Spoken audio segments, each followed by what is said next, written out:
陈默，今年辛苦你了，这6万块是你的分红，拿着回去好好休息。舅舅，你说什么？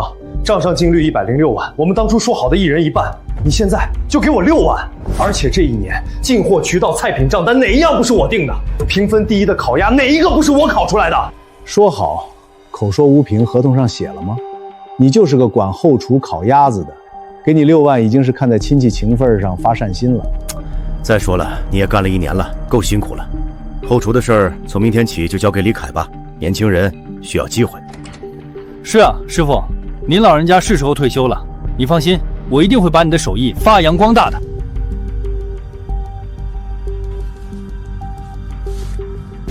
行，我今天就走。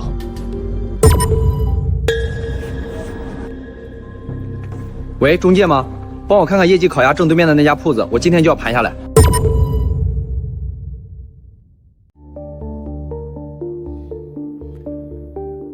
手艺已经学到手了吧？放心吧，我师傅那3板倒功夫已经全部学了过来。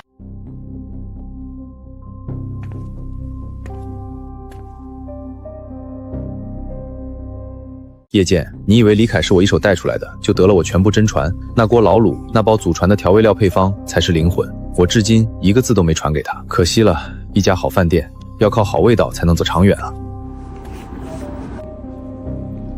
喂，中介吗？帮我看看业绩烤鸭正对面的那家铺子，我今天就要盘下来。陈老板，这铺子地段是好，就是对面可是业绩啊，您确定要在这儿开？他还真盘下来了，胆子不小。咱们这个月的促销活动力度要不要再大点？开业第1天，直接让对面开不了张。这儿就挺好。叶剑，我就在这儿看着你，也让你看着我。那行，合同签好，钥匙就交您了，租金押1付3，从今天算起。他还真盘下来了，胆子不小。就那个破铺子，隔壁以前是卖米粉的，没多久就倒了。他一个只会烤鸭的，没您拉客源，没业绩的招牌撑着，能翻出什么浪？你说的对，正好让他亲眼看看业绩是怎么一步步把这条街的生意全吞下去的。那叶总，咱们这个月的促销活动力度要不要再大点？开业第1天，直接让对面开不了张。不急，让他先折腾，等他开业那天给他送个大礼。这儿又要开店，干啥的？不知道，不过吃鸭子肯定还是去对面的业绩啊，人家评分第1。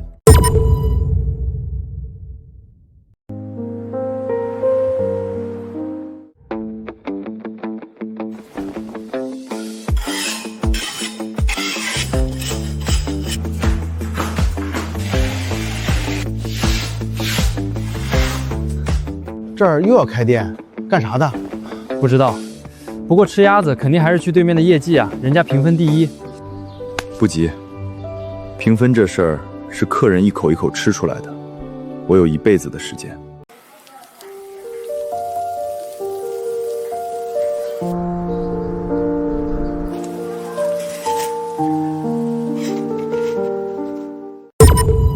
亲舅舅叶剑带着他赚钱，闹掰了不说，还非要死磕，就在对面开店，这不是自取其辱是什么？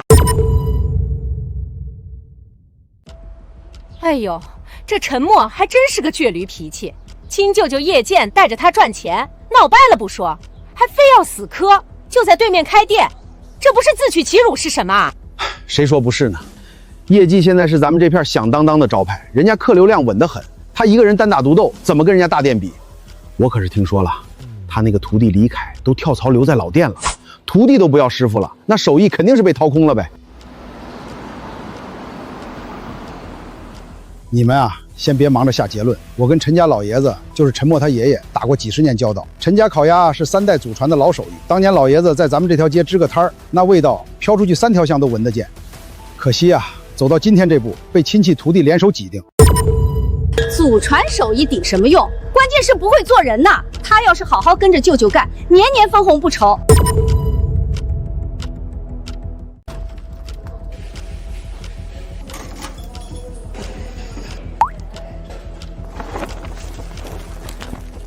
这孩子太要强了。祖传手艺顶什么用？关键是不会做人呐。他他要是好好跟着舅舅干，年年分红不愁。现在好了，毒气开店，我看啊，迟早把家底儿赔个精光。就是，可不是，这铺子以前是卖米粉的，开了不到3月就倒了，风水就不行。叔，李爷爷，陈家手艺是祖宗传下来的立身之本，它不是换饭吃的交易，输赢还不一定。小莫，你爷爷当年传你手艺的时候给你说过什么？你还记得吗？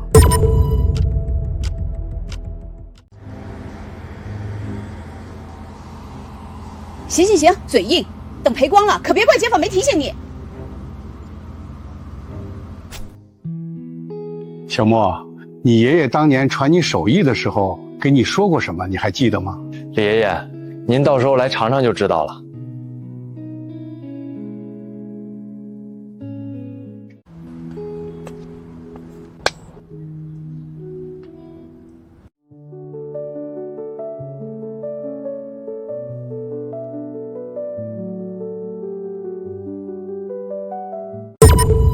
默默，你记着，咱陈家烤鸭传了3代。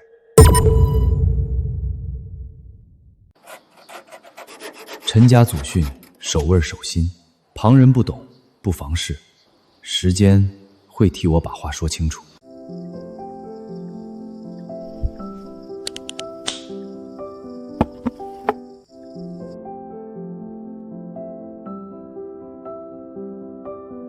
默默，你记着，咱陈家烤鸭传了3代，到我这儿是第4代。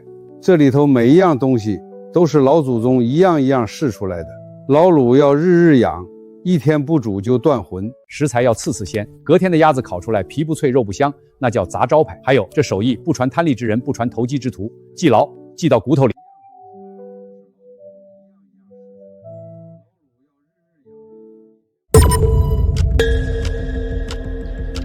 辛苦了，今天的货，陈师傅，先别开。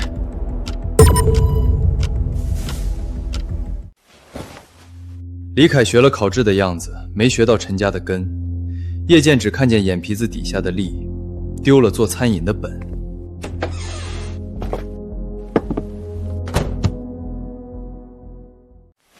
祖宗传下来的，不只是配方，是良心。这就是我的底气。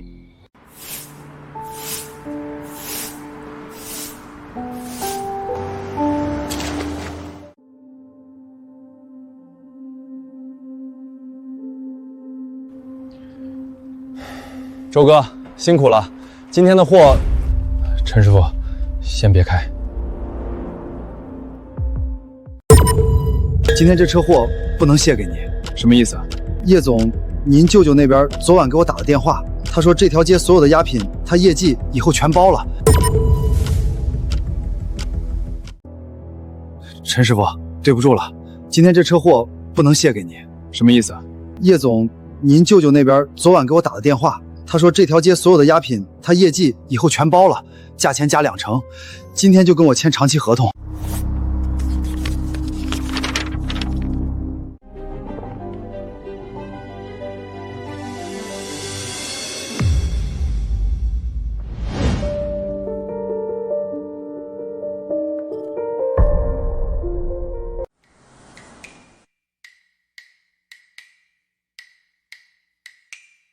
外甥，做生意嘛，各凭本事。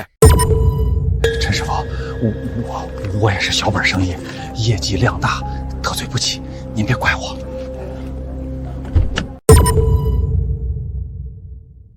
你年轻，多历练历练。师傅，要不您去城南看看，那边可能有卖冷冻鸭的，便宜。陈师傅，我也是小本生意，业绩量大，得罪不起，您别怪我。周哥，我陈家做烤鸭，从来不在货源上被人卡脖子。规矩做生意，靠抢靠压，长久不了。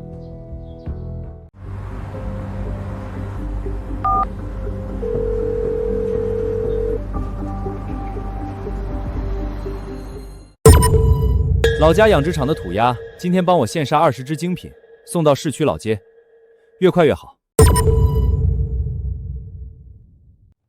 喂，三舅公，是我陈默，老家养殖场的土鸭，今天帮我现杀20只精品，送到市区老街，越快越好。叶剑，你以为全城就这1车鸭皮？陈家3代养鸭子的老交情，遍布7个县，你截不住。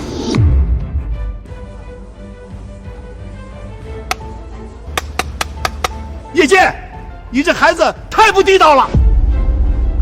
亲外甥的生意也要刻意打压，仗着有几个钱垄断食材，你这是做生意的样子吗？做生意靠的是味道，不是靠霸道。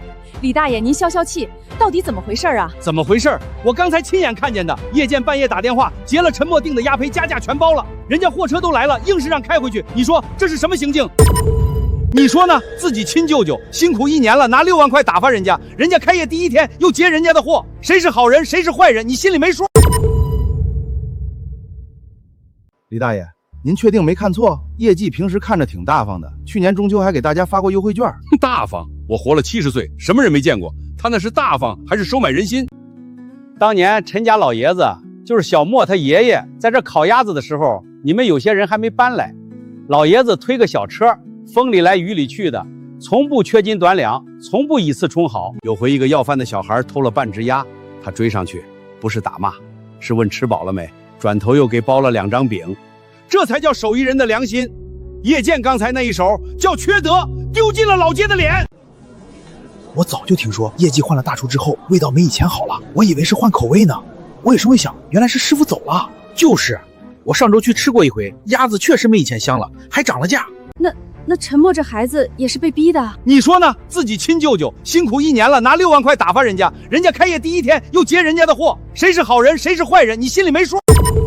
大家要是信得过，开业时候来尝尝，觉得好吃帮我传个口碑，觉得不好吃我改进。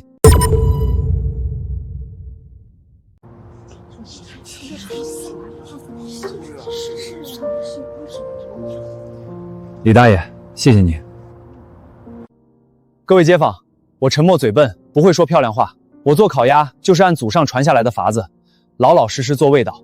大家要是信得过，开业时候来尝尝，觉得好吃帮我传个口碑，觉得不好吃我改进。小莫，开业那天你给我留着位置，我老李头第1个来，我就不信老街的人分不出好赖。各位，咱们都是老街坊了，嘴巴最公道，谁用良心做味道，谁用算计做生意，吃了就知道。到时候你们自己拿脚投票。今天的招牌烤鸭我亲手烤的，您尝尝，味道跟我师傅的一模一样。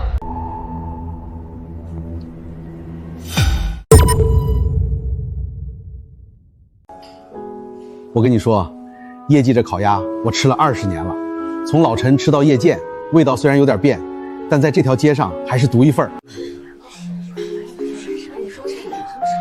看，新主厨，听说才20出头。赵叔，来，今天的招牌烤鸭我亲手烤的，您尝尝，味道跟我师傅的一模一样。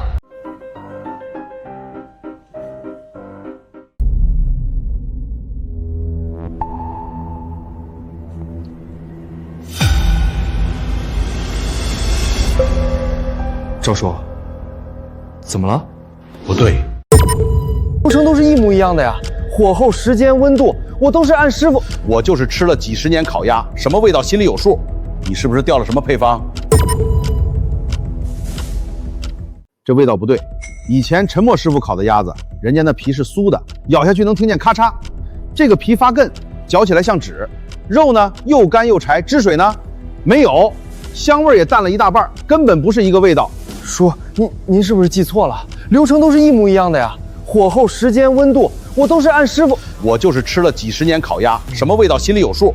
你是不是调了什么配方？偷工减料了？赵叔是老顾客了，他说的应该没错。我上次来也觉得不对劲儿，还以为是那天自己胃口不好。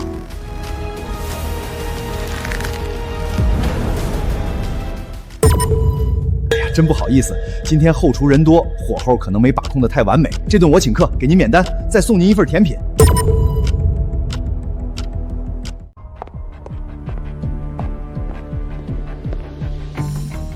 沉住气儿，赵叔，您消消气儿。这个，哎呀，真不好意思，今天后厨人多，火候可能没把控的太完美。这顿我请客，给您免单，再送您一份甜品。下次您来，我亲自盯着，保证跟以前一样好。叶老板，免单就不必了，这鸭子我付钱，但下次不会了。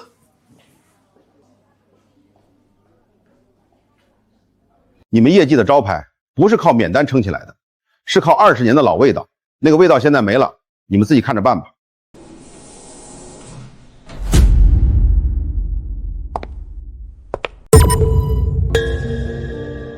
各位乡邻，陈氏烤鸭今天正式开业了。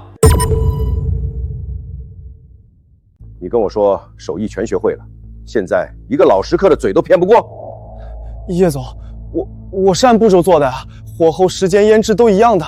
结果呢？你自己吃了吗？你告诉我，跟他的原来一样吗？今晚关门后，你把所有步骤给我复盘一遍，一个细节都不许漏。要是找不出问题，你知道后果。各位乡邻，陈氏烤鸭今天正式开业了。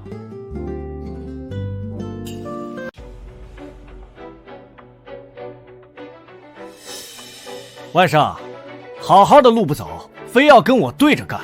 今天我把话放在这儿，你这小店撑不过1个月。识相点儿，趁现在还来得及，赶紧关门吧，别到时候血本无归，丢人现眼。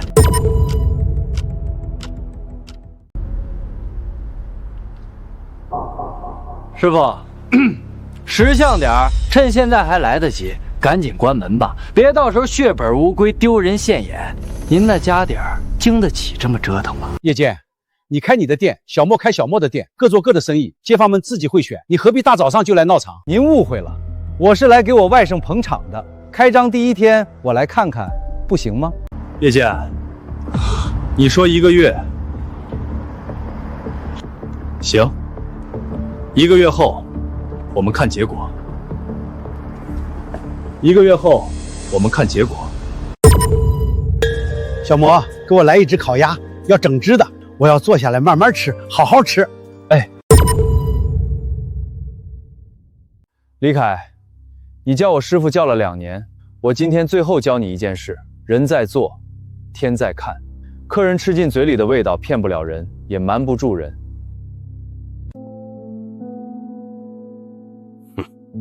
行，1个月，到时候别怪我没提醒过你。小魔，给我来1只烤鸭，要整只的，我要坐下来慢慢吃，好好吃。哎，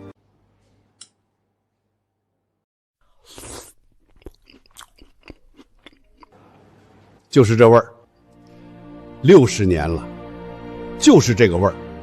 谁说不正宗，叫他来找我老李。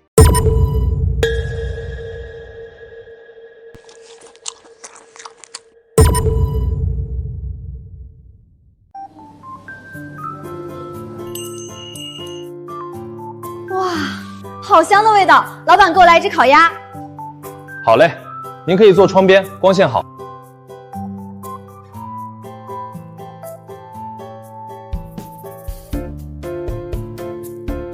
哇，闻着好香，看着好好吃啊！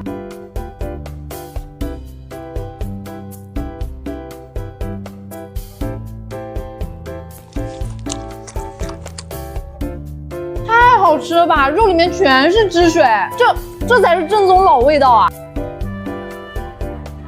姑娘，你是在做广告还是真的好吃啊？你自己来尝，真的巨好吃，比我上次在业绩吃的烤鸭好吃太多了。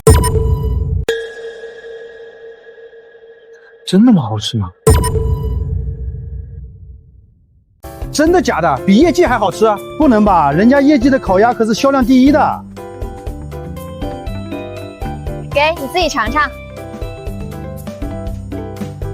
哇，真的好好吃，比业绩的好吃。真的吗？那我买半只。真那么好吃吗？发现宝藏，老街陈氏烤鸭，秒杀对面某记。老板，你家的鸭子为什么这么好吃啊？自从对面业绩换了师傅之后，他们的鸭子就越来越不行了。其实没什么秘诀，就是你花了多少心思，客人吃一口就知道。鸭胚是今天早上现杀的土鸭，从老家养殖场直送。老卤是从我爷爷那辈传下来的，每天都养，1天不落。调料不在多，在挑，挑对了地方产的，挑对了时候收的。新鲜食材，祖传老方，不掺假，不糊弄，味道自然差不了。叶总，叶总，喊什么喊？天塌了！您快看看，对面陈默的店门口排了快20个人了。那个女的，就是上次在他家吃完发朋友圈的那个，又来了，还带了人。网上全是他们的好评，一张嘴传一张嘴，人越传越多。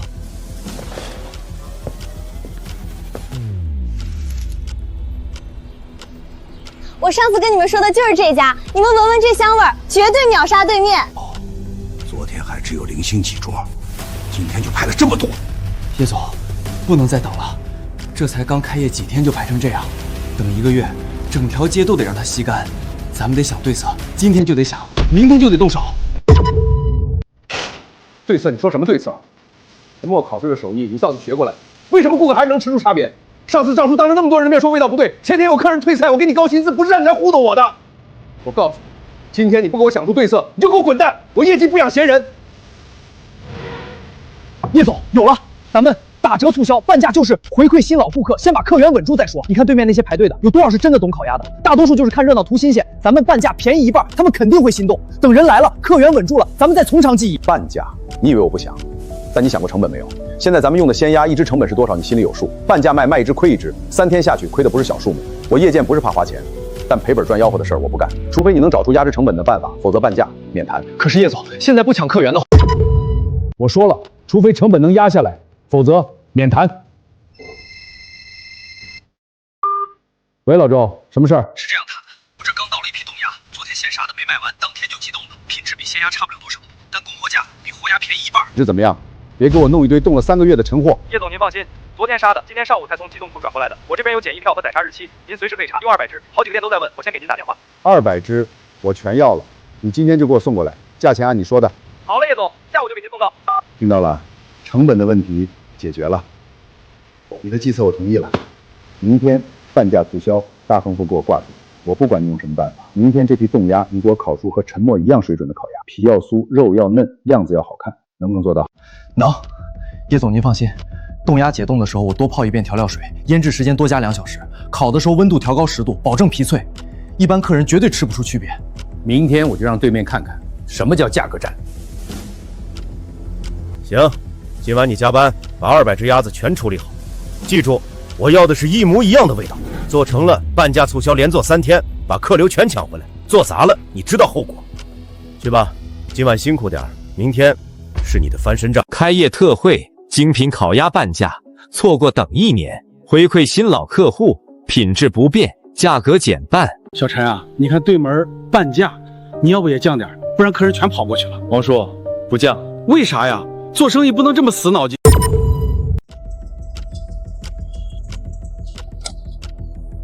业绩烤鸭评分第1，排队王。今天半价，走过路过不要错过。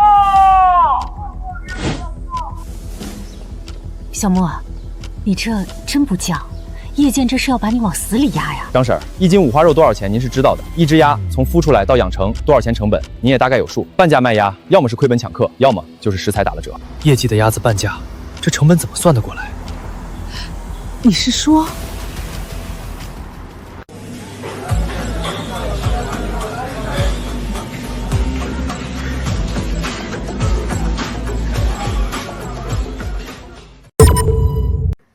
小陈儿，给我来1只。昨天那半只我拿回去，家里人说没吃够，今天我在这儿吃，堂食。好，您坐。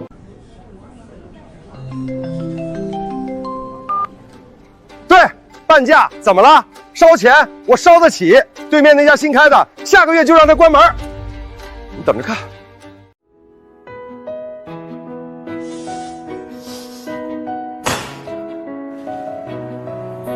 叶总。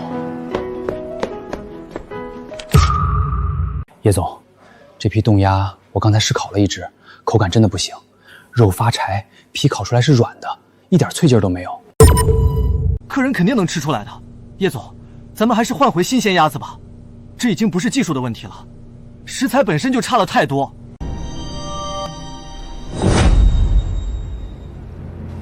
新鲜鸭子，你知道新鲜土鸭现在多少钱1只？半价卖鸭，成本不要钱。人工不要钱，店租不要钱。可是，万一客人吃出来，只要样子做得像，没人会较真儿。现在的客人都图便宜，有几个真懂吃的？你把调料下重点，甜面酱多给点，葱丝切粗点，把那个腥味给我盖住，不就完了？李凯，我这么跟你说，你现在才20出头，我跟你说实话，做餐饮的，有几个从头到尾用最好的料，这叫成本控制，是所有老板必修的功课。等咱们把对面挤垮了，客源回来了，价格再调回去不就行了？你跟着我干，我不会亏待你，但你得听我的，懂吗？好，我知道了，叶总，我一定做好，保证看不出差别。这就对了，开工吧！11点前备好第一批。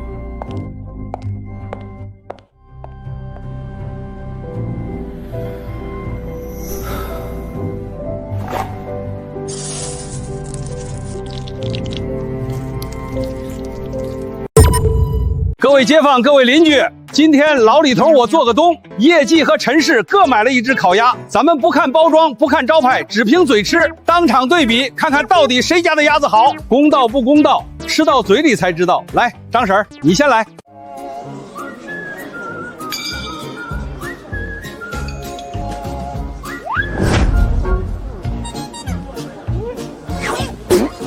呸！这什么玩意儿？这业绩现在也太糊弄人了吧！你们尝尝，这肉又柴又腥，嚼起来像木头渣子，全靠重调料去遮那个腥味儿。甜面酱甜的齁人，葱丝切的乱七八糟，我看就是为了盖住鸭子的不好。我以前在业绩吃过的烤鸭不是这个味儿，他们肯定是换了材料，绝对不是以前的鲜鸭子。张婶说的没错，这鸭皮的颜色就不对，正经烤鸭的皮应该是枣红色，泛油光，这个灰不拉几的，一看就是冻鸭。张婶，你再尝尝这个。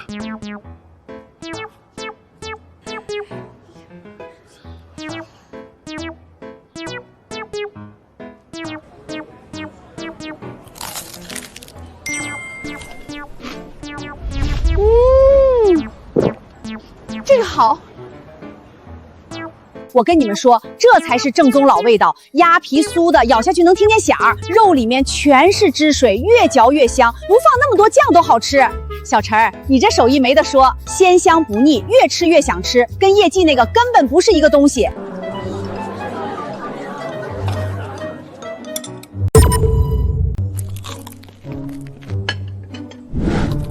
我现在算是明白了，以前业绩好吃那是陈默的手艺，现在陈默一走，业绩就原形毕露。以后再不去业绩了，多花几块钱吃好的，比吃便宜垃圾强。还用我说吗？各位都是成年人了，嘴最公道，哪家好哪家差，自己心里都跟明镜似的。我跟你们说，陈家3代做烤鸭，守的就是一个字儿鲜，鲜材鲜卤鲜烤，从来不用冷冻货，从来不以次充好，这就叫良心。业界为了赚快钱偷工减料，我告诉你们，他这样下去，迟早砸了自己的招牌。做生意不是这么做的。就是，以后我反正是只去陈默家，多花几块钱也值。我吃饭又不是为了填肚子，是为了好吃。对，以后老街的人自己拿脚投票，哪家好去哪家。我跟你说，这家陈氏烤鸭真的太绝了，我昨天排了1个小时的队才买到，但真的值，那个鸭皮太脆了。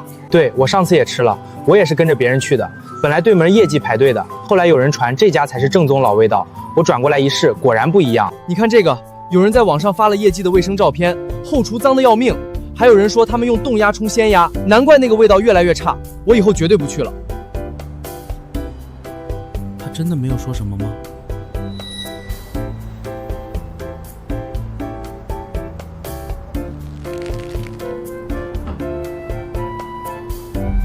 你们聊陈默啊？啊？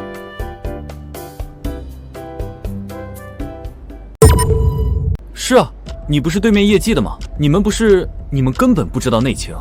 我跟你们说实话，陈默现在做的烤鸭那些手法，都是偷学我的配方。你俩不知道，你们知道我以前是谁吗？我是他徒弟。他在业绩掌厨的那几年，所有的烤鸭其实都是我在烤，他只是挂个名儿。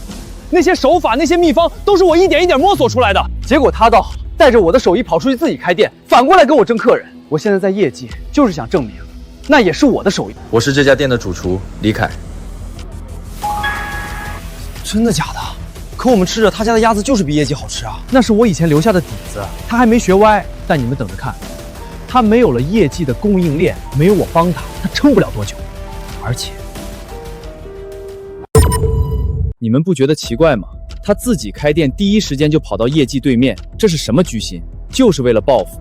这种人的品行，你们觉得值得信赖？原来是这样，那难怪他们俩闹掰。我是做这一行的，我比你们懂。你们爱信不信，但以后时间会证明。陈默那边就是一阵风，过去了，大家还是会回业绩。那我先走了。对了，你们要是认识别的食客，也帮忙转告一下，别让大家都被他骗了。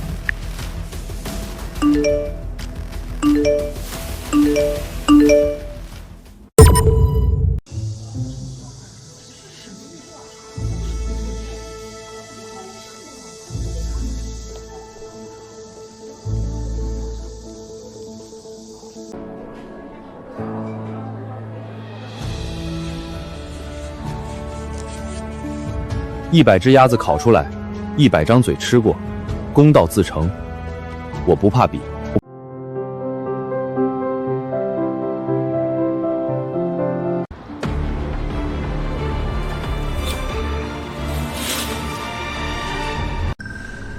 他怎么来了？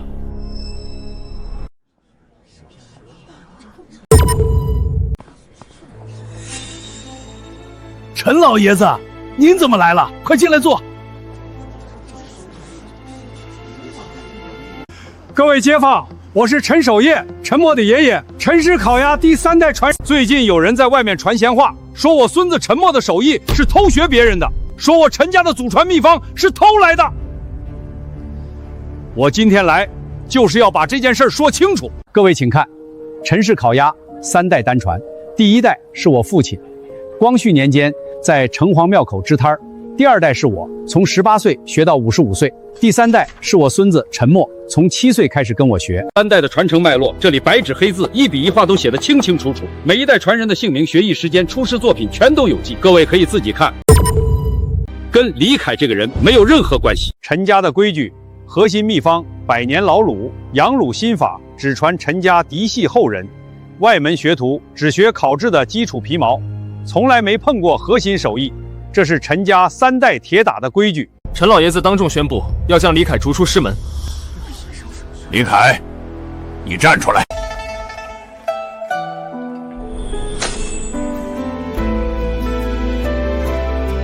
你在我孙子手下学了2年，我问你，在这2年里，你见过我陈家的秘方本吗？你碰过老卤缸吗？你知道养卤的4级配方吗？你见过吗？你回答。没有。他之前在外面放谣言，说陈默偷学他的手艺，还要不要脸？切，老爷子说的明明白白，你连秘方都没见过，陈默偷你什么了？你倒是说说。我。各位街坊，陈家的100年传承有据可查，外人学的只是皮毛样子，根本不懂其中精髓。我陈守业活了70岁，陈默的手艺是堂堂正正传下来的。谁要是再造谣火黑，可以来找我，我把传承谱系和秘方本当面给他看。随便发，我陈家100年传承正大光明，不怕任何人看。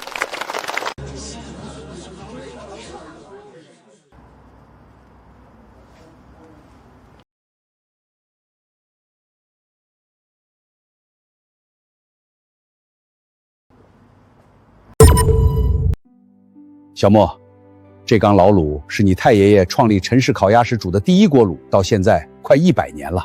100年里，每天都加新料，每天都烧沸1次，春夏秋冬的配比全都不同，这些你都还记得吗？还记不记得？记得。春天湿气重，要多加藿香和草果，防霉增香；夏天闷热，要加甘草和陈皮，清热解毒，鸭肉不腥；秋天风大，要多用当归和白芷锁住水分；冬天寒冷，要下桂皮和丁香，温补增香。4季配比不同，差1味都不行。对，你继续说。还有，养卤不能用铁勺，铁器会破坏卤汁的酸碱平衡，只能用竹木勺子。每一班次下来都要把浮油撇干净，不然第2天卤汁会酸。空闲时也必须每日大火烧沸1次，沸腾时间不能少于1炷香，也就是8分钟。如果有一天没烧，这缸老卤就会断魂，香味减少1半。你以为李凯学了2年，他学了什么？他只学了你教他的烤制流程，怎么挂炉，怎么撇油，怎么看火候，但他从来没摸过这缸老卤。他不知道4季加料的不同，不知道每日烧沸的规矩，更不知道这缸卤连着陈家100年的传承。他就算把鸭培烤得再好，没有这缸卤做底，那就是没魂的鸭子。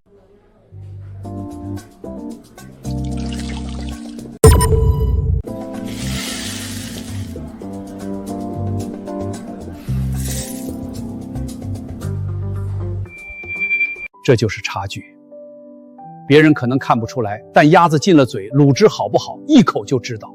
老卤养出来的鸭子，肉嫩味儿纯，回味甘甜，那是时间熬出来的厚味，不是化学调料能调出来的。小莫，这缸老卤就是咱陈家的根。当年你爷爷我就靠这缸卤，在城隍庙口支了一个小摊儿，从1张桌子做到街坊排队。后来你爹没学会，他心思不在这上面。只有你，从7岁就跟我蹲在灶台边上。你记得爷爷跟你说的吗？卤浑即人浑，人端正卤醇厚，人浮躁卤就散了。对，守住这缸卤，就守住了陈家的手艺，永远别让它断了魂。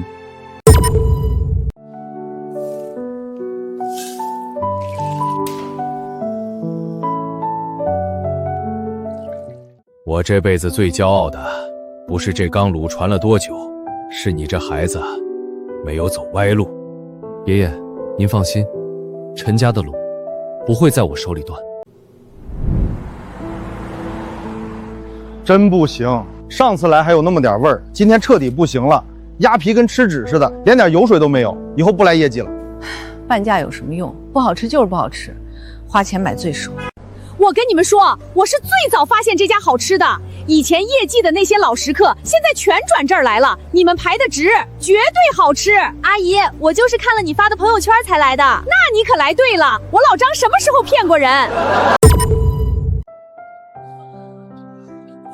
陈师傅，还认得我吗？我以前在业绩吃了20年，是你烤的鸭子让我留下的。赵叔，承蒙您一直照顾，今天给您调整好鸭。我吃了20年烤鸭，舌头上过的烤鸭没有1万也有8000。说良心话，你在业绩的时候，那是业绩的黄金时代，你走了，他们的味道就一落千丈。我今天特意带着自家烙的饼来，就为了配你这只好鸭子。街坊们，我跟你们说句公道话，以前我不认识陈默，只知道业绩的鸭子好吃，后来才知道好吃的那个味儿是人家陈默的手艺，他一走，业绩就什么都没了。所以你们别看招牌，要看掌厨的是谁。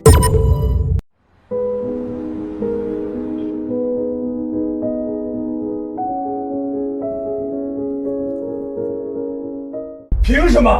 他一个小破店，门面不到我1/3，没有广告，没有促销，凭什么排我前面？凭什么？陈师傅，你这边排长队忙成这样，对面业绩那么冷清，你心里有什么想法没有？没什么想法，我做好我的鸭，街坊们吃得开心就行了，别的不重要。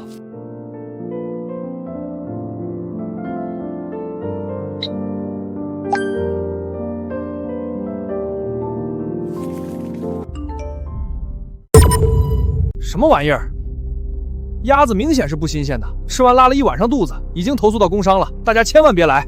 后厨脏得要命，地上全是油渍，操作工没戴手套直接抓鸭子，卫生状况堪忧，强烈不建议消费。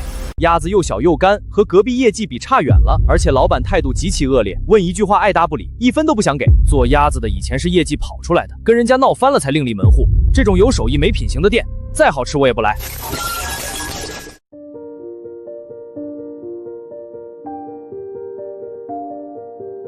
这样刷出来的差评，连编都懒得编得用心一点。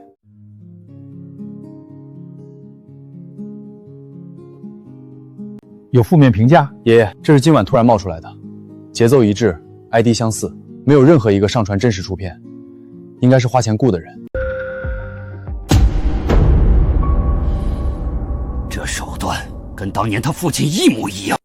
当年你舅公，也就是叶剑他爸，想从你太爷爷手里抢秘方，抢不到，就在街坊里散布谣言，说陈家的鸭子是用药催大的，吃多了会生病。那年头的街坊都淳朴，有人信了，咱们家生意差点断送。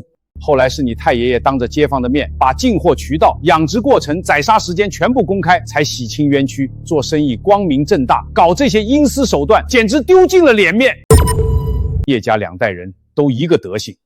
爷爷，消消气儿，他们用这种手段，恰恰说明他们已经没有别的办法了。真金不怕火炼，口碑是客人用嘴吃出来的，不是差评刷出来的。他们能雇几个人来刷差评，但雇不了来吃饭的客人。客人的舌头他们买通不了。爷爷，明天我打算做一件事儿，把我家从进货到出鸭的全过程公开拍出来，放到网上。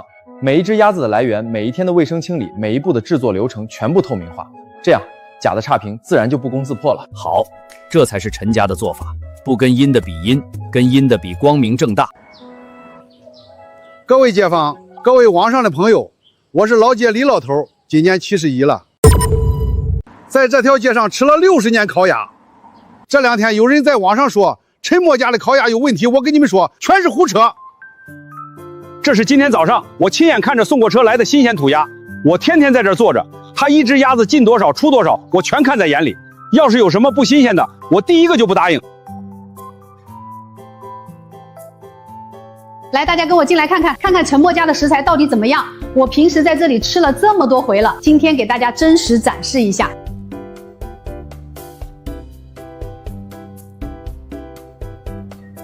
你们看，这是今天早上的土鸭，还带着脚帘呢，每一只都干干净净的，比我菜市场买的都新鲜。你们说这种食材怎么可能吃了拉肚子？那些刷差评的人，你们自己来看看，哪里脏了，哪里有异味。我老张活了50多岁，干净不干净一眼就能看出来。这后厨比我家厨房都干净。大伙儿看，这是今天中午的排队情况。陈默家店小，位置也不如对面业绩，但每天都是这个阵仗。为什么？因为好吃。你们看这个烤炉，这可是他爷爷传下来的100年老炉。这鸭子一放进去，木头烤出来的香跟电烤炉完全不一样。他每一只鸭子都亲自盯着火候，从来不设定好时间就跑去抽烟，跟对面那个李凯不一样。谢谢大爷仗义直言，支持良心商家。原来老爷子天天坐在店门口是货字招牌啊！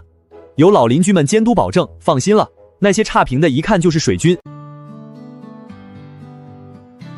李爷爷、张婶儿、王叔，这几天麻烦你们了。我陈默不会说漂亮话，这份情谊我记在心里。客气啥？咱们街坊几十年，谁帮谁不是应该的？你做好烤鸭就是对我们最好的回报。就是，咱们可不能让好人吃亏。那些刷差评的见不得人好，我们偏要让大家知道谁才是真的好。小陈，你以后只管专心烤鸭，做口碑的事儿有街坊们帮你。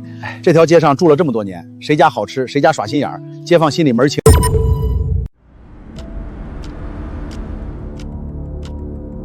为什么他回回能成功？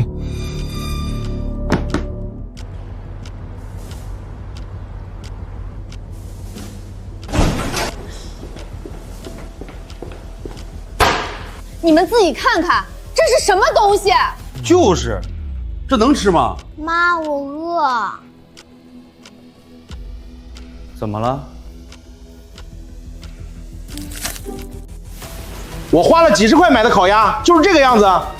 你自己看看，都糊成炭了，孩子咬了一口就吐了，说发酸发苦。你们业绩现在到底还敢不敢卖给人吃？我不是来找你们免单的，我是来问问你们开饭店的还有没有底线。这鸭子都烤成这样了，你们自己都不看一眼就端上桌吗？我们已经决定投诉到食品卫生部门了，你们好自为之。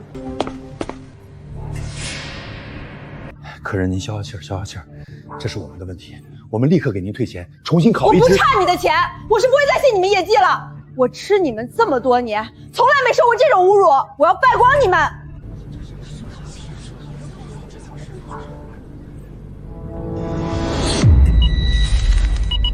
李凯，给我滚出来！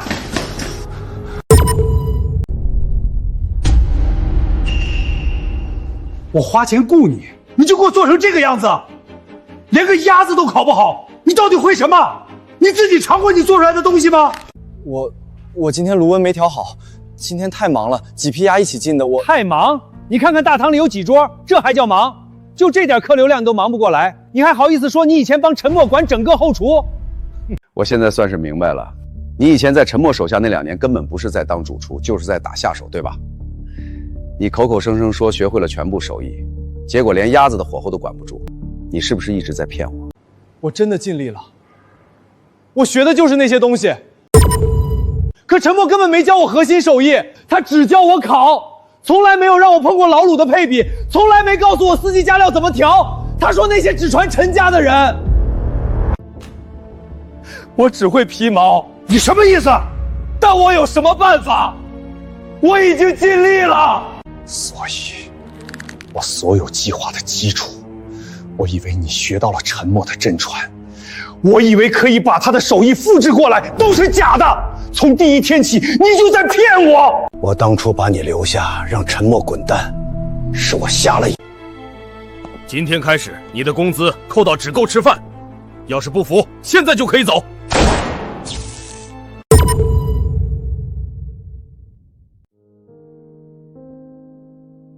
陈师傅，对不住，昨天晚上叶总找到我，把本地所有土鸭全包圆了，3个县7个养殖点，他出价翻倍，合同连夜签的，违约赔偿那一条写的特别狠。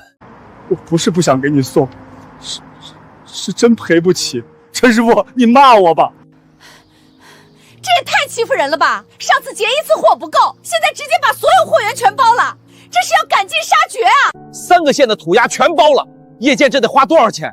他宁肯烧钱也不让陈默好过，这哪是做生意，这是在赌气。那怎么办？陈师傅每天要用20只鸭子，货源一断，岂不是要关门？对面叶建这是把刀架在脖子上了，这小店怕是真的顶不住。小陈，你倒是说话呀！你想个办法，要不咱们找街坊凑钱，你去外地借。周哥，没关系，我知道你是被逼的，不怪你。不用急，我陈家祖传做鸭100年了，这100年里，战乱、饥荒、物价飞涨，哪一样没经过？一个本地垄断，封不死我。清水河深山养殖基地，我爷爷当年开出来的老渠道。那边海拔高，水质冷，空气干净，养出来的土鸭比本地的还好，只是运输远一点，多半天，叶建的手伸不到那儿。今儿晚上杀好，冷链车连夜发，明天一早到你店门口。谢谢大舅公，运费和价格按规矩来，不改。跟自家人客气啥？你爷爷当年教我养鸭子，1分钱没要，我能赚你的运费？别废话，明天一早收货就行。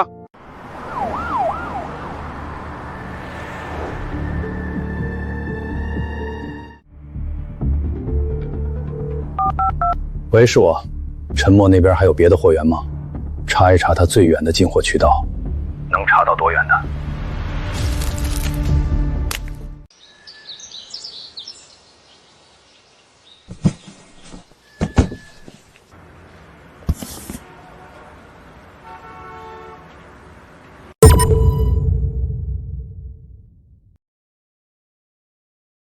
这个品质比本地土鸭还好。大舅公说的对，深山水冷，鸭子没腥气。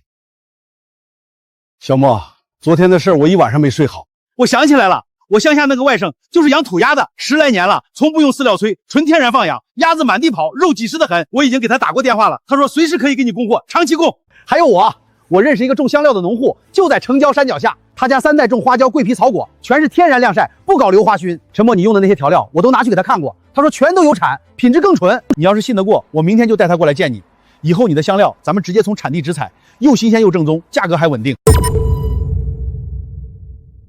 今天咱们老街坊有一个算一个，把老家能动的资源全部对接过来，养鸭的养鸭，种香料的种香料。叶建不是想用钱买断所有渠道吗？让他买，看是他钱多还是咱们街坊人多。各位街坊，这份情谊我陈某人记在心里，我能做的就是烤好每一只鸭子，不让大家白帮忙，也不让老街的人在烤鸭这件事上吃到任何一口亏。够了，有这一句话就够了。你忙你的，我去对接我外甥那边的养鸭场。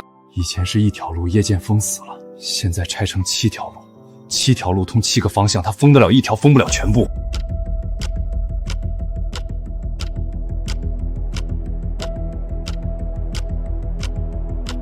这群街坊，他一个小小的烤鸭店，值得他们这么帮他？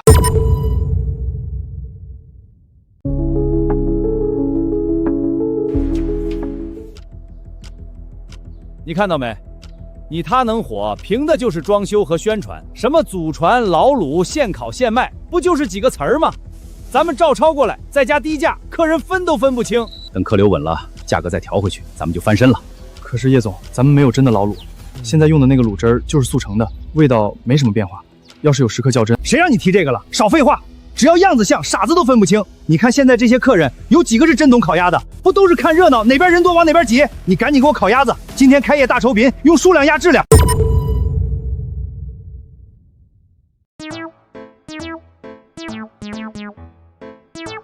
老王，你快来看，你看业绩这招牌，天爷啊！这不是照抄人家陈默吗？祖传老卤，他叶贵有老卤吗？他那个卤汁连1个礼拜都养不住，也敢挂这个？人家陈默有100年老卤缸，那是他爷爷传下来的，养了近100年。叶剑昨天刚换的新招牌，哪来的老卤？这不是明摆着骗人吗？哟，连装修都是照陈默家的，这个原木色，这个字体，简直一模一样嘛！画虎不成反类犬。就是，抄人家的装修，抄人家的标语，但陈默家烤鸭的味道，他可抄不来。抄不来！人家陈默的手艺是老祖宗一代一代传下来的，老卤缸传了100年。他叶剑靠什么？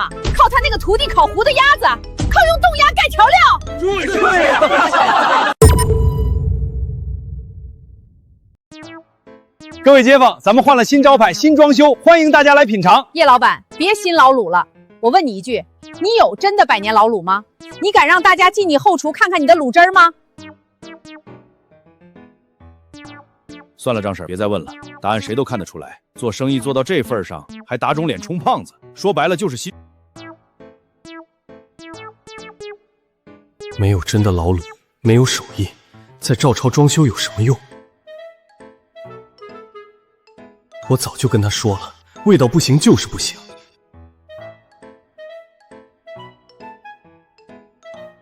这家店的烤鸭味道也太普通了，还不如上次在商场吃的连锁店。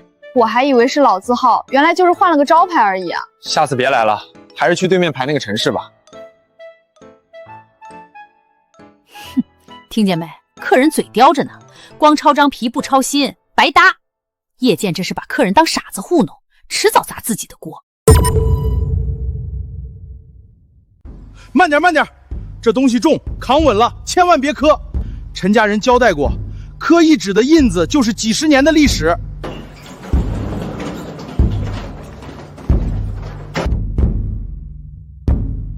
这就是陈家太爷爷传下来的烤炉吧，60年了。我还是年轻时候在陈默爷爷的摊子上见过他，那时候他就用这炉子烤鸭子，炉火一烧，整条巷子都是香的。你们看这炉子的结构，炉心是耐火泥糊的，中间那层是隔甜层，外皮是老枣木，这设计太讲究了。枣木本身就有天然的甜香，不是烤炉的铁皮能比的。难怪陈默家的烤鸭那么酥脆。普通烤炉就是电热管烤空气，这个是整只炉慢慢蓄热，木香渗进鸭皮。这哪是炉子，这是老宝贝啊！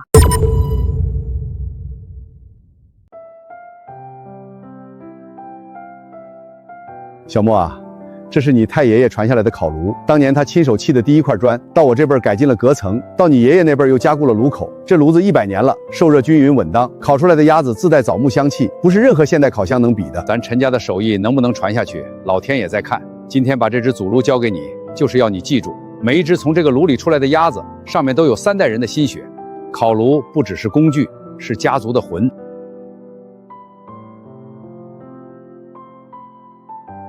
爷爷，您放心，从今天起，每一只鸭子都只用这炉烤，枣木不能断，炉火不能熄。陈家100年的做法，我不会在我这一辈走样。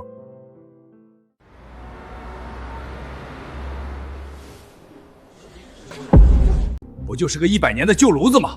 我就不信一只破炉子能比得过我的钱。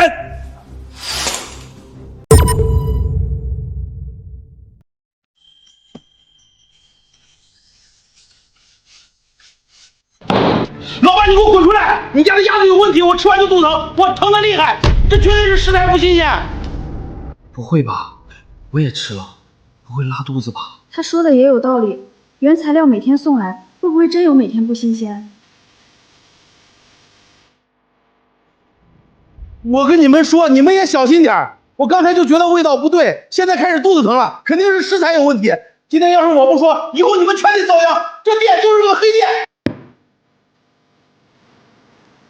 这位客人，我家的鸭子每一只都是今天早上从清水河养殖基地现送过来的，全程冷链，追溯源头可查，有养殖场建章、运输温度记录、宰杀检疫票。后厨的每一件工具，每天用3次的清洁消杀记录都在那边墙上挂着。你要是真吃坏了肚子，我陪你一起去医院，所有检查费我出。但我也说清楚，如果是故意闹事，我现在就报警。店里有监控，全程可查。小陈每天几点进鸭，几点送货，什么时候打扫后厨，我这把老骨头天天坐这儿，看得一清二楚，干净得很。你哪儿冒出来的吃坏肚子？小伙子，你是不是收了别家店的钱，跑这儿来故意砸场子？有人雇你来闹事儿，你心里清楚。但我告诉你，在这条老街上干这种事儿，街坊一眼就能看出来。你要是真吃坏了，就和我们上医院。不敢去，就是在撒谎。对，去医院检查，我老张陪你去，不去就是心里有鬼。报警也行，你要是清白，怕什么？对呀，如果真有问题，他们早就慌了。这老板说陪去医院检查，挺坦荡的。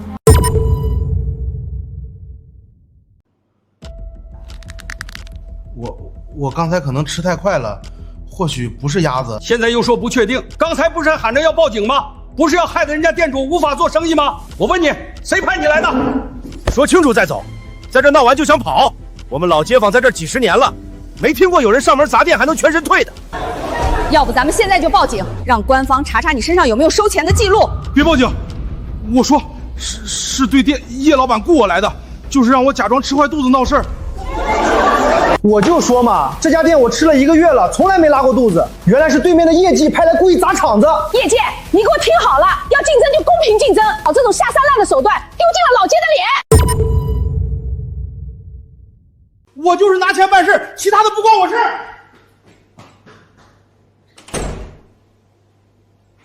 各位，不好意思，打扰大家吃饭了。今天这顿饭全部免单。不用，你做生意不容易，不是你的错。是对面太龌龊。就是我们继续吃，这样被诬陷还这么淡定，老板你人品我信得过，这只鸭子我肯定吃干净。闹事也好，差评也好，截货也好，他们越是使盘外招，我越要守住炉子前面的这1亩3分地。真正的手艺人不靠盘外招，靠的是客人吃完后满足的脸，这个谁也收买不了。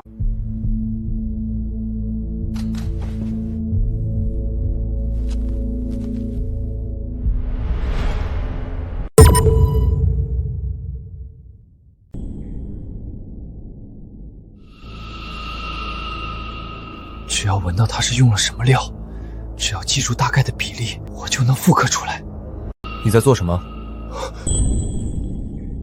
师傅，我就是好奇，我就是想看看老鲁，没有别的意思，真的没有。李凯，你跟我孙儿学了2年，我见过你一面，那时候你刚来20出头，眼里有光，我以为你是真的想学手艺。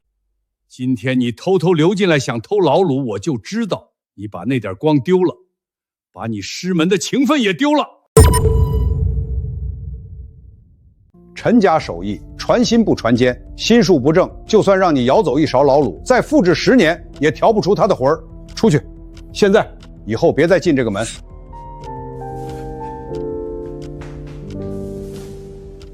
李凯，你要是问我怎么养一缸卤，怎么守一种味儿，我会告诉你。可你想偷，手艺这条路，心走了捷径，脚就永远走不到了。你们看看这个，这是王叔今早路过业绩的后厨，亲手拍到的画面。垃圾桶堆满不清理，垃圾都溢出到地上了，到处是苍蝇。这是烤鸭子还是养苍蝇？你们看他那个徒弟把掉在地上的调料捡起来扔回去，我的天！这哪是在做餐饮，这是在糊弄鬼！这种东西还敢卖给人吃，简直造孽！发到网上去，让所有人都看到。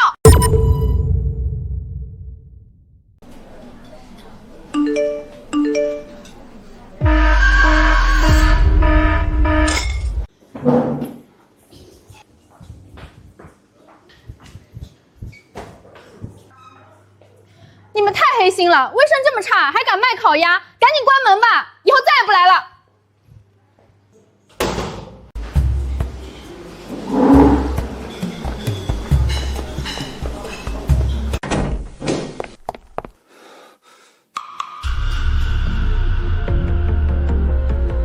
外面传的视频是你把掉在地上的调料又捡回去了，还被人拍下来了。你知不知道现在网上传成什么样了？叶总，那是太忙了，只有我一个人。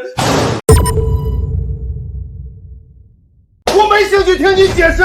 你知不知道卫生评级一降就永远回不来了？你把我这家店彻底毁了，现在网上全是截图。这就是差距。陈默家后厨我们天天看，地面擦的能反光，每件工具都消毒，食材全部现送。叶剑这边倒好，简直是在给这条街丢脸。这么恶心，谁还敢去啊？靠骗能骗几天？做餐饮的连最基本的卫生都守不住，活该曝光。以后再也不来了。这真的免费？崔师傅，你这开店做生意不好白送吧？一点心意。你们每天凌晨4点起来扫这条街，我烤鸭子的炉子还没熄灭，你们已经在干活了，拿着吃，不用客气。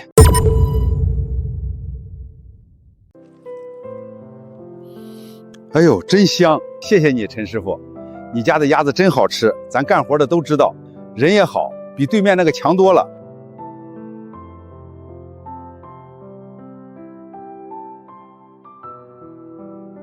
慢点烫手，回去切了吃，皮要趁脆咬。你看这孩子身上带着陈家的骨头，心里揣着手艺人的良心，不忘初心，践行祖训。人家不只是说在嘴上，是做在手上，这才是真正的生意人，比那些唯利是图、偷工减料的人强100倍。就是吃了小陈家那么多次鸭子，今天这一出最暖心。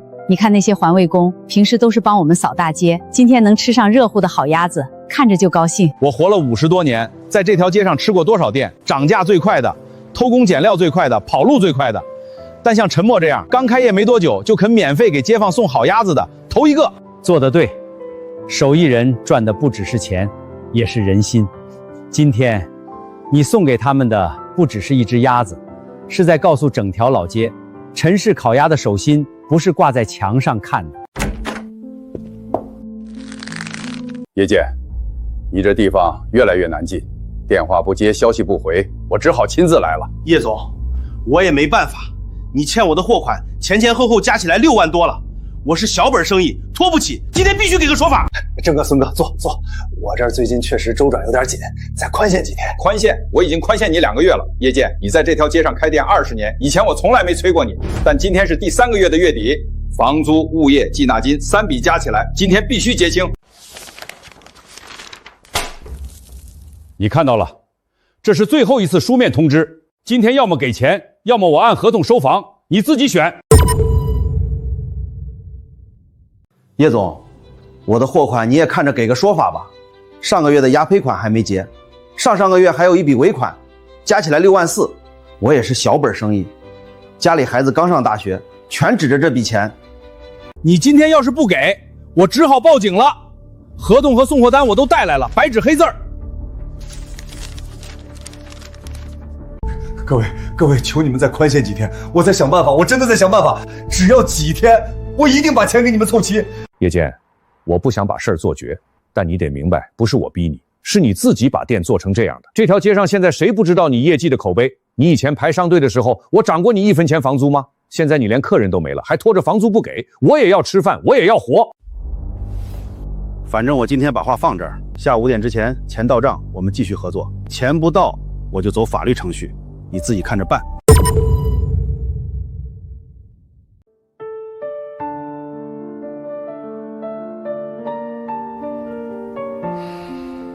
陈默医生，我认输。外甥，求你了，借我点钱吧，我实在走投无路了，房租欠了3个月，供货商要报警，只要度过这次危机，我以后一定好好做人，再也不跟你作对了。你是我亲外甥，看在亲戚一场的份上。现在想起来是亲戚了，当初你怎么对他的？你给大家说说。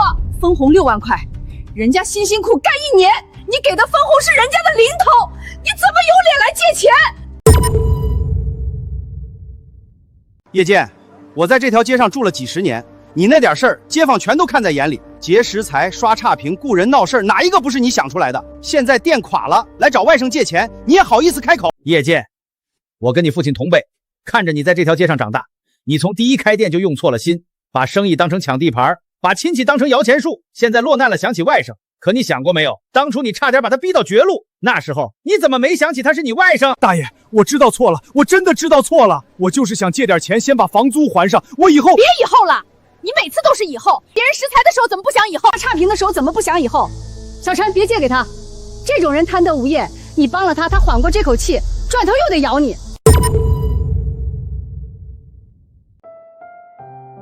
我不能借钱给你，但我可以帮你。我给你介绍一份工作，我朋友在城东开物流仓库，需要搬运工，工资不高，但踏实挣钱，够你吃饭租房。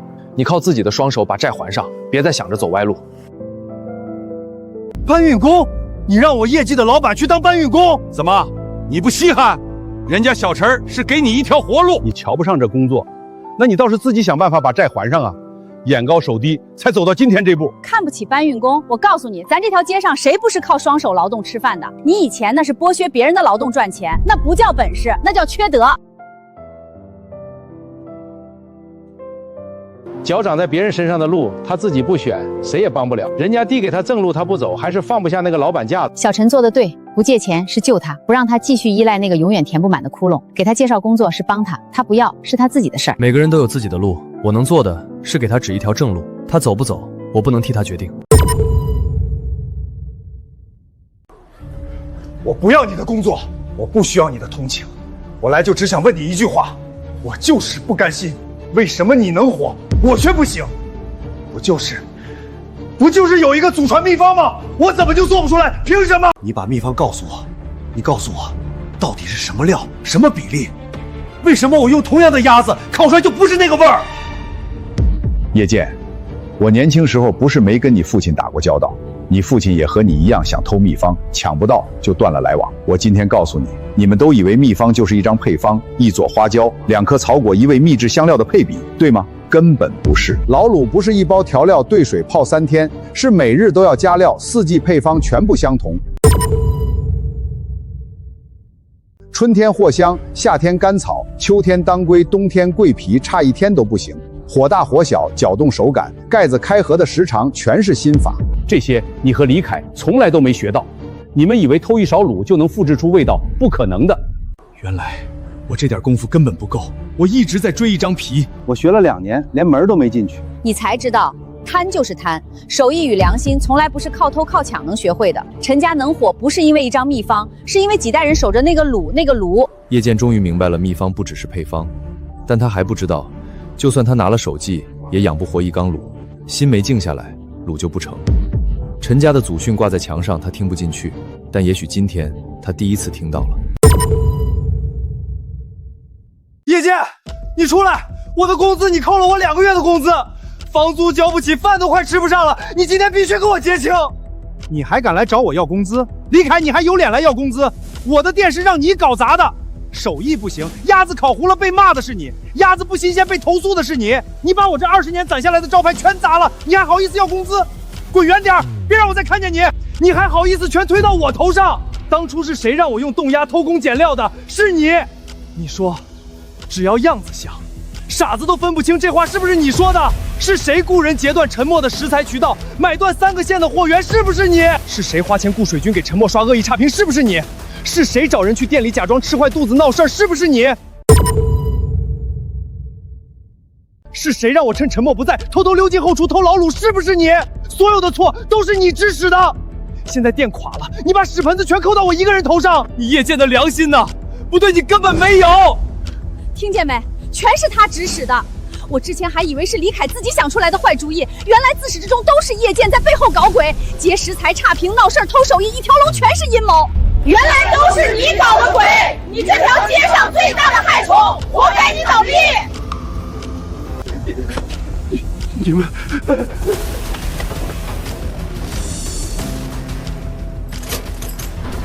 叶剑，该说的早就说过了。你欠租3个月，宽限到今天，期限满了，按合同，房子我收回来，里面的东西你要是不搬，我帮你搬。郑哥，再宽限几天行不行？就当看20年的交情。20年，就是因为看了20年交情，我才一次次宽限。你拖欠房租这几个月，如果换别人，我早在1个月前就清场了。叶剑，不是街坊不帮你，是你自己把路走死了。现在立刻走人。你看他，这就是贪得无厌的下场。当年给陈默6万分红赶人出门的时候，大概没想到自己会有今天。不是街坊不救他，是他自己把能帮他的每个人一个一个全推开了。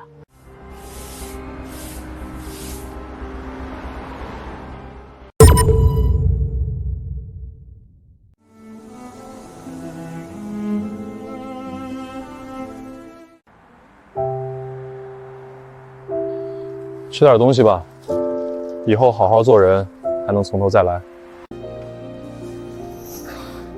对不起，对不起，我对不起你啊！当初我不该那样对你。过往的事儿已经过去了，你吃完这只鸭子，找份工作养活自己，日子还长。我会的，我会找工作的。求你替我向街坊们说声对不住，以后我再也不会做那种事儿了。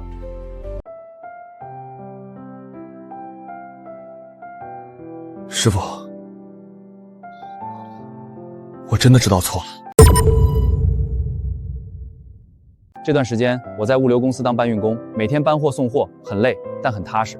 晚上回去我一直在想，我以前有多蠢，被叶剑几句话就挑得忘了师恩，忘了你当初是怎么手把手教我的。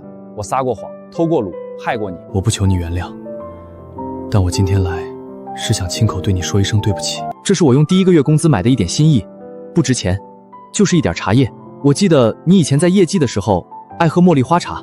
师傅，你放心，以后我再也不会贪小便宜，再也不会背叛任何人。我已经辞掉了以前那些人，只交踏实做工的朋友。知道错了就好，这茶叶我收下，不过以后别再买，你有这份心意就够了。以后要是想学手艺的基础，可以来找我。核心的老卤不能传你，但正经的烤鸭功夫我可以重新教你，不过得先从擦烤炉开始，跟当年一样。谢谢师傅，擦炉子、扫地、搬货都行，我一定会好好学，再也不会辜负你对我的信任。年轻人嘛，犯错不丢人，改了就求成，以后好好干。陈默当年那么用心教你，你要是真能改，也算对得起他。张婶儿，谢谢你上回骂醒我，那些话我一直记着。行了行了，记住就好，赶紧走吧，别耽误陈默收店，以后常来吃鸭子，该付钱付钱哈。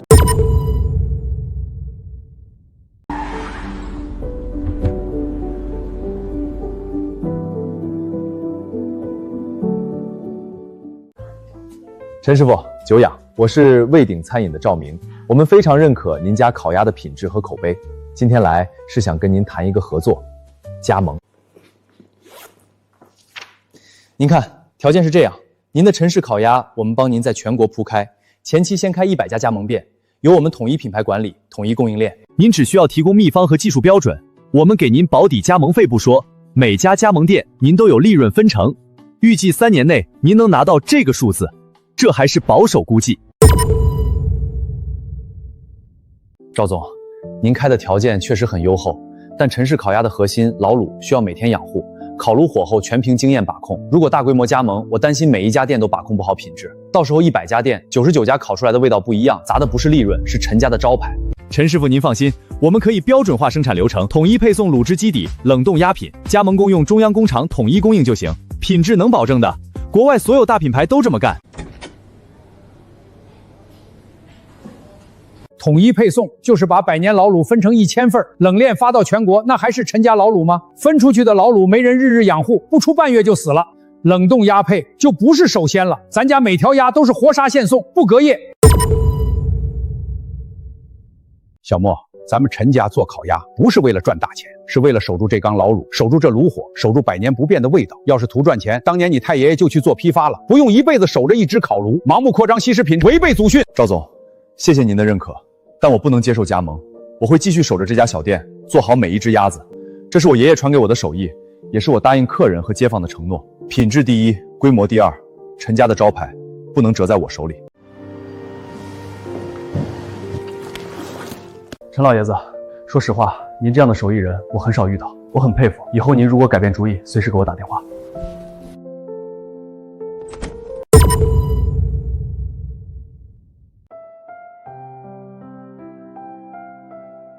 老叶，歇会儿，你这一上午扛了快2吨了，不要命了？没事儿，多干点，心里踏实。以前欠的债多，现在得一样一样还。说真的，你这人刚来那几天，我以为你干不了，看着细皮嫩肉的，没想到扛下来了，一天都没请假。你这劲头不像头回干力气活的。以前太飘了，现在才知道用力气换饭吃不丢人，心里稳当。这几个月我把账都还清了，晚上躺床上睡得着觉。行，就冲你这态度，年底评先进我投你。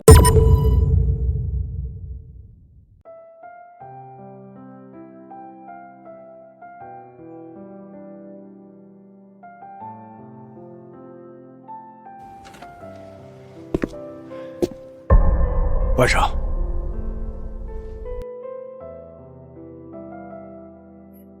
看来你改变了。谢谢你，外甥。以前是我太贪了，总觉得做生意靠手段、靠算计。把你赶走的时候，我还觉得自己赢了，走了一大圈弯路，差点把命送走。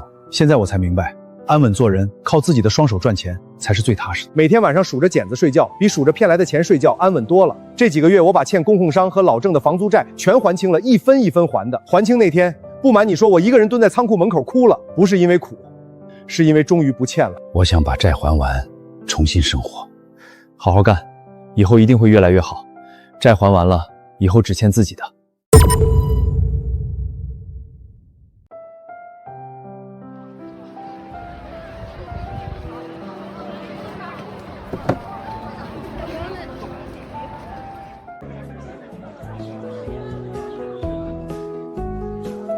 舅舅，来坐这儿。我身上脏。街坊吃饭不讲这些，快坐下。就是，快来！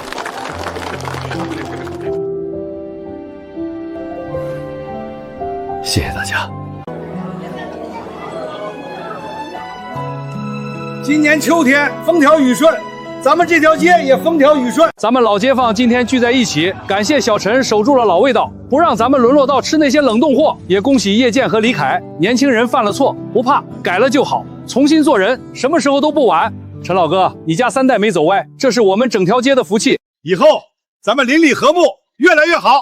第一碗敬老街。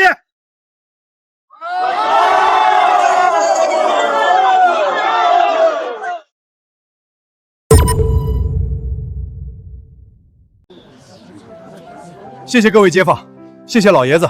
以前是我对不起大家，对不起陈默，劫过食材，刷过差评，坑过这条街。今天当着所有人的面，我向陈默道歉。李大爷，您以前骂我，我一直记着，谢谢您骂醒我。小陈，外甥，要不是你给我指那条正路，我现在还在街上要饭。这碗我敬你，以后我还要敬你一碗。等我面馆能自给自足了，我在这开席请街坊，全用你家的烤鸭。好，我等那一天。我也谢谢大家的原谅。